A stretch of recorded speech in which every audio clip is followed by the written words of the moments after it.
دوستو، آج کی اس ویڈیو میں ہم بات کریں گے ایک ایسے فقیر کی جن کی قبر پر سانپ حاضری دینے آتے ہیں، اور جب ان کی وفات ہوئی تھی پہاڑ کی چوٹی پر تو وہ خود ایک مسجد میں گئے اور نمازیوں کو بولا کہ اوپر میت پڑی ہے، اس کو دفن کر دو۔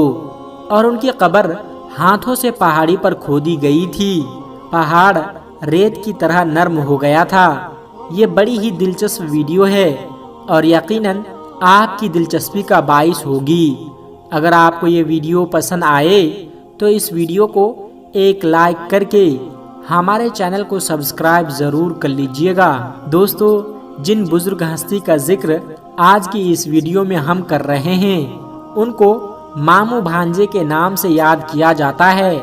یہ ماموں بھانجے کی درگاہ ہے، اور سب سے زیادہ جو اہم بات ہے وہ یہ ہے کہ یہ گھنے جنگل کے بیچوں بیچ مزار موجود ہے۔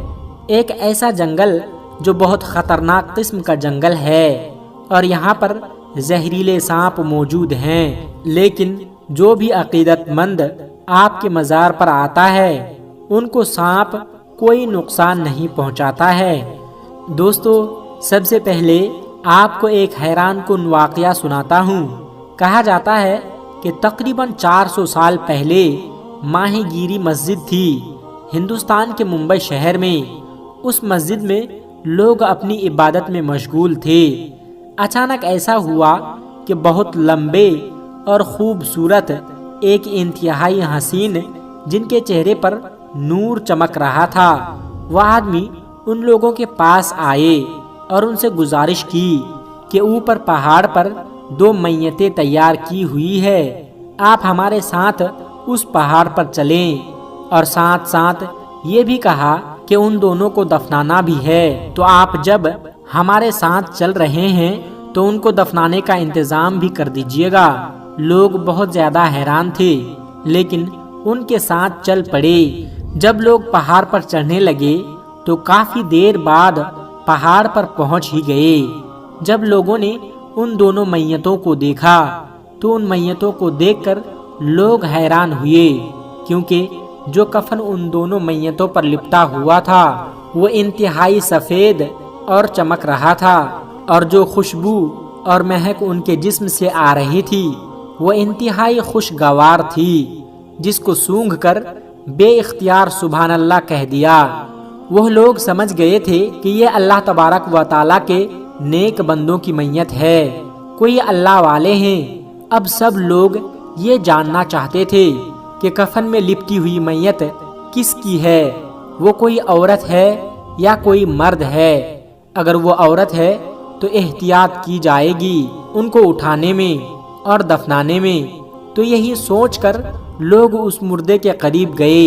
جیسے ہی ان لوگوں کے چہرے مبارک سے کفن کو ہٹایا تو وہی بزرگ شخصیت تھی جو ان کو مسجد میں بتانے آئے تھے کہ میرے ساتھ چلو پہاڑ پر۔ جیسے ہی لوگوں نے مڑ کر دیکھا تو وہ بزرگ اب غائب ہو چکے تھے۔ وہ بزرگ وہی تھے جو ماموں کے نام سے مشہور تھے۔ لوگ سمجھ گئے کہ یہ اللہ تبارک و تعالیٰ کے ولی ہیں اور پیغام دینے آئے ہیں کہ ان کے جسم مبارک کو عزت و احترام کے ساتھ دفن کر دیا جائے۔ اصل حیرانی کی بات تو اب شروع ہوئی کہ لوگوں کے پاس کوئی اوزار اور کوئی سامان موجود نہیں تھا، اور وہ پورا علاقہ پہاڑی علاقہ تھا، اور چٹانیں بھی سخت قسم کی وہ زمین تھی۔ لوگ اس زمین کو کھودے تو کیسے کھودے؟ لوگ پریشان تھے، اور اسی پریشانی کے عالم میں یہ سوچ رہے تھے کہ زمین کو کیسے کھودا جائے۔ تو ان میں سے ایک نیک بندے کو کہیں سے آواز آئی کہ اپنے ہاتھوں سے اس زمین کو کھودا جائے۔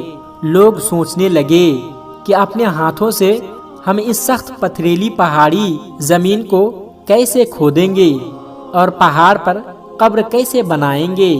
یہ اللہ تبارک و تعالیٰ کی ولیوں کی شان اور کرامت تھی۔ جیسے ہی لوگوں نے اپنے ہاتھوں سے ان چٹانوں کو ہٹانا شروع کیا اور کھودنا شروع کیا تو وہ زمین اتنی نرم ہو گئی کہ وہ چٹانیں اتنی نرم ہو گئی کہ لوگوں نے آسانی سے وہاں پر قبر بنائی اور پھر وہاں پر وہ بزرگ جو ماموں کے نام سے مشہور تھے سب سے پہلے ان کو دفنا دیا گیا۔ پھر لوگ پہاڑ کے دوسرے جانب گئے اور وہاں کی زمین بھی ویسے ہی نرم ہو گئی اور پہاڑ کی مٹی روئی کے گالوں جیسے نرم اور ملائم ہو گئے۔ انہوں نے دوسری قبر بھی کھودی اور بھانجے کو بھی وہاں دفن کر دیا۔ اس طرح ماموں اور بھانجے کا مزار وہاں اس پہاڑ کی چوٹی پر بن گیا۔ یہ درگاہ ہندوستان میں بہت مشہور ہے اور لوگ عزت و عقیدت رکھتے ہیں۔ ان ماموں بھانجے کے ساتھ ماموں بھانجے کی درگاہ کے نام سے اس جگہ کو اب یاد کیا جاتا ہے جس گھنے جنگل میں یہ مزار موجود ہے۔ وہاں پر زہریلے سانپ بہت زیادہ پائے جاتے ہیں، لیکن آج تک کسی انسان کو ان سانپوں نے نہیں کاٹا ہے، جبکہ وہ جنگل زہریلے سانپوں سے بھرا پڑا ہے اور زہریلے جانور سے، اور کسی بھی انسان کو آج تک ان جانوروں نے، ان سانپوں نے کبھی بھی نقصان نہیں پہنچایا ہے۔ اس مزار پر بہت سارے جانور، شیر، چیتا، سانپ سب حاضری دینے آتے ہیں۔ سانپ تو گناہ گاروں کا دشمن ہوتے ہیں اور گناہ گاروں کی قبروں میں عذاب دینے آتے ہیں، لیکن انسان کے دشمن ہونے کے باوجود بھی ان اللہ کے ولیوں سے کتنی عقیدت رکھتے ہیں کہ وہ ہر روز درگاہ میں حاضری دینے آتے ہیں۔ دوستو، اگر یہ ویڈیو آپ کو اچھی لگی ہو تو اس ویڈیو کو ایک لائک کر کے ہمارے چینل کو سبسکرائب ضرور کر لیجئے گا۔ السلام علیکم ورحمۃ اللہ وبرکاتہ۔